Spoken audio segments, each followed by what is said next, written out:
so important to be able to turn negative thoughts around. And you talk a lot about in the book, like a mental diet, like your mental diet, which you mentioned here was like the food you put in yourself, that's your food diet, but then you also have a mental diet. Can you explain a bit more about the mental diet and how to tackle that?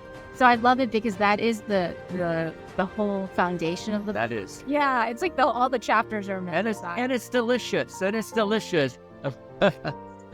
You were talking about all the techniques and that, daily habits, they have that in here. So if you want to see a more complete list, that's there.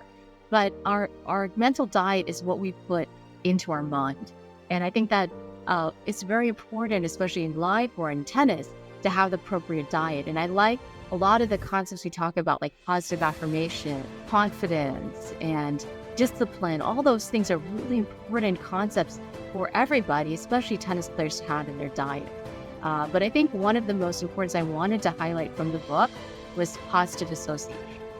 I think that is one of the most important. And I'm not sure, how others believe, but if you want to be one of the best tennis players in the world, or even best in anything, having someone that's a good association, that's not only just positive, but also knows what they're doing, is really important. I speak from experience. Especially in tennis, I think having somebody who has been there, who's experienced, and Rick, having you in my life, it's really important. You can correct anybody's technique in a heartbeat, and knowing that and having someone like that in your portfolio in tennis is so important. Because if you don't, say for instance, you have the local coach down the street, which I have. You go in Augusta, Georgia, the local coach. There you go. You start developing techniques, right?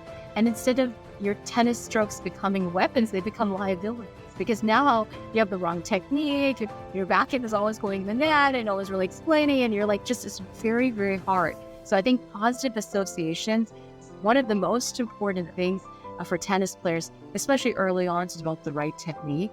And I always wish I'd met Rick earlier, because I probably would have had an easier time with my technical skills.